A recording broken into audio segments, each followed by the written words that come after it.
Hello, my name is Olurotimi Osha. Today is July the 31st, 2026.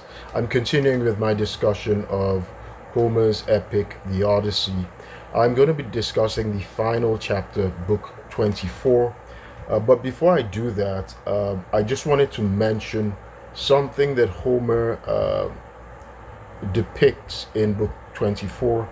If if you've come across the works of any classicists who do an exegesis of by the way, exegesis means like a thorough analysis or examination of text, right? So classicists do an exegesis of the Homeric epics and the Greek classics, the and of course the Roman texts as well in their original languages. So these classicists study everything, right? They study the mythology, the Greek mythology and whatnot. Now, I'm not an exegete, right? An exegete is someone who does exegesis, right, uh, on Greek texts and Roman texts. So I'm not one, but of course I've read two translations of the Odyssey, and I couldn't help but notice uh, the symbol. I wondered if there was a significance to the numbers that Homer was using. Right? If you notice, just before book 24, right, the last in the fight after Odysseus had slaughtered the 108 suitors, he had his son Telemachus execute the 12 slave women, right? The 12 slave women who had slept with the suitors, right? Of course, that was a very gruesome scene, and Christopher Nolan left that in his Hollywood remake of the Odyssey. He left that scene out, and he left out book 24, the way book 24 ended, right? Of course, Christopher Nolan created an entirely different ending through the self-exiling of he and Penelope, and then Telemachus becoming king. That's not what actually happens in the book, in the Odyssey. So, but I'm not going to discuss book 24 right now, but I'm going to discuss symbols that are projected in book 24, right? Such as, like I said, the number 12, right? 12, the executed women, that was earlier, that was not in book 24, but 12 comes up again because eventually they get into a confrontation. That's Odysseus and his supporters. They all number 12, right? Just like the 12 slave women who were executed. So the number 12, it's Odysseus, his father, his old father, and his son, right? That's 3 generations, right? And the other 9 people that support them, who are going to fight the aristocrats of Ithaca. By the way, they're called Cephalians, right? Cephalians. So all the aristocrats, including the father of Antonius and Antinous, the father of Antinous. He was the one who incited the rest of the town, of the people, to come to war against Odysseus for slaying the elite, the patrician sons, who were the suitors, right, in his home.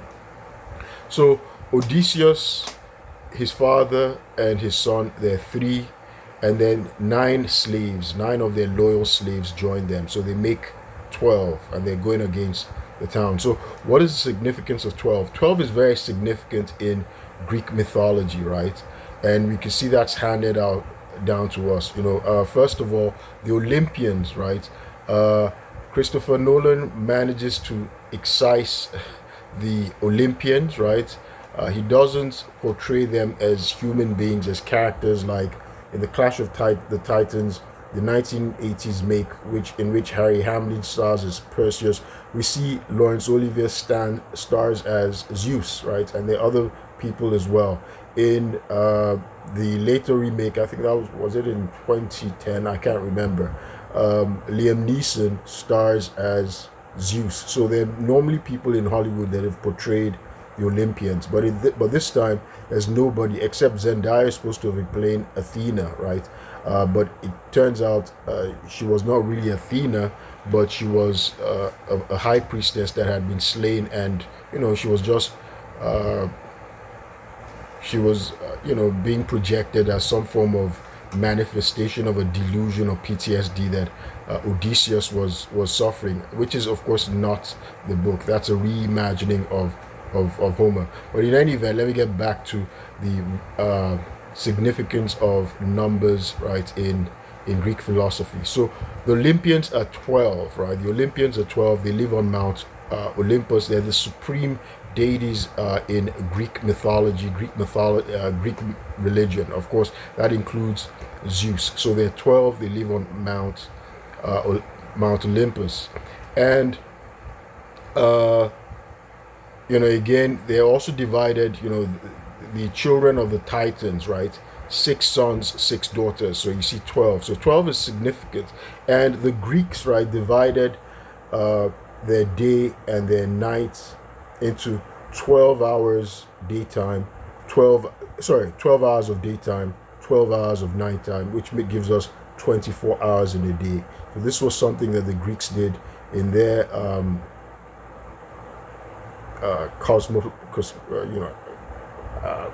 cosmology, right? Or how do you call it? Cosmology. I guess we can call it that. Also,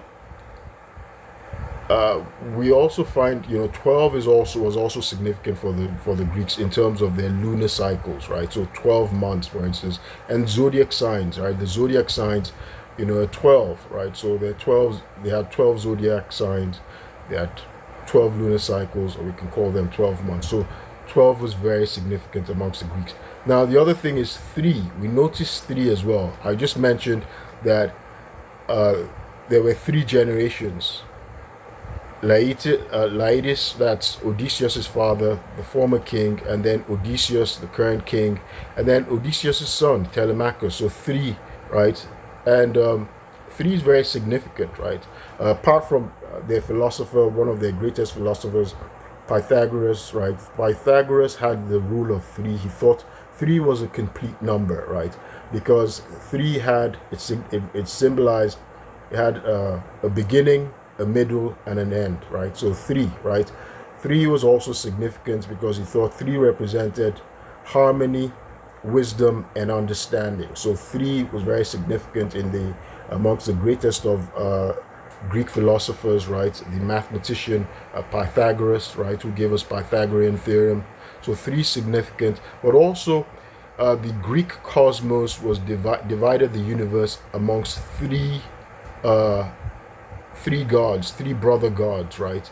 So, and these are all featured in book 24. So Zeus was god of the sky, right? His brother Poseidon was god of the sea, who was giving Odysseus all the problems. He was one who cursed Odysseus, and Odysseus was wondering because Odysseus had injured his son Polyphemus, the Cyclops, the one-eyed Cyclops, right? So, and then the third is Hades, right? Hades, or is god of the underworld, right? So Hades, those are the 3 brother gods amongst whom the universe was divided, right? They were the sons of Cronus. So 3 brother gods. Of course, they overthrew their father Cronus, Zeus being the chief architect of that overthrow. So, by the way, Zeus was also known as a trickster, and Odysseus is known as a trickster. Now, when I discuss Odysseus's relationship with his father, the final trick that Odysseus played was against his father. That was the final trick. So Odysseus was also known as a trickster. I've talked about how the book The Odyssey captures Greek zeitgeist, right? Métis, spelled M-E-T-I-S, Métis, that's cunning intelligence which Odysseus displayed. And of course, everybody talks about Xenia. There's been talk that Christopher Nolan focused on the Xenia part, or hospitality, law of hospitality. They kept calling it Zeus's law of hospitality, right? And that features heavily in book 24 as well. And of course, the last thing is homecoming, or Nostos, homecoming, where one finds one's identity is tied to their homeland, to the soil, and that's why Odysseus was just struggling to go back home, right? So you see all of that is captured in the Odyssey. But now I just wanted to discuss the significance of numbers, right, in Greek mythology, which Homer captures all of them in book 24. Now, I mentioned that the cosmos in Greek mythology was divided the universe amongst three brother gods, right? So you see, all of them are actually featured in book 24. So book 24 starts with a discussion in the underworld. So the ghost of Agamemnon is talking with the ghost of Achilles, and the ghost of Agamemnon eventually sees the ghost of Amphimedon, right? Amphimedon was one of the suitors who'd been killed, and Agamemnon knows Amphimedon, and he asks him, how they were killed. Why were all these noble men from Ithaca? How did they get here, right? And so Amphimedon, is answering him, but Agamemnon is asking them, was it Poseidon? Did they offend of Poseidon? Was it Poseidon who struck their ship, with tempestuous, stormy winds, wild winds? Did he destroy, their ship at sea? Was that how they got here? So you see, they're in the underworld. Hades is there, and Agamemnon evokes the image of Poseidon, right, as a possible source of the death of the young suitors who were in Hades. They were in the underworld. And then the third, eventually, when the whole town was going to come against Odysseus and his supporters, when they were going to go to civil war, and Odysseus and his father and his son Telemachus, they were ready, and then their 9 slaves, right, they were all ready, they were going to fight with them. Eventually Athena goes to appeal to Zeus and says, how is this going to end? He should end it. So Zeus, who's god of the sky in Greek mythology, he ends it by throwing down a thunderbolt, right? And he forces a peace through Athena. Athena disguises herself as Mentor, the old friend of Odysseus, and she brokers a covenant of peace between Odysseus and the relatives of the slain suitors, and they accept Odysseus to come back and rule as their king. So that's how it actually ends. So you see how all these numbers, the number 3, the 3 brother gods ruling the universe or the cosmos, that's how they feature in book 24. It starts off with Hades, right, in the discussion in the underworld, and then Poseidon, who's god of the sea, is evoked, right, in the discussion in Hades. Agamemnon raises him, and then the final act, Zeus himself settles it, ends it, throwing a thunderbolt and forcing a peace between the disgruntled relatives of the dead suitors and Odysseus and his supporters, and they accept Odysseus back as king.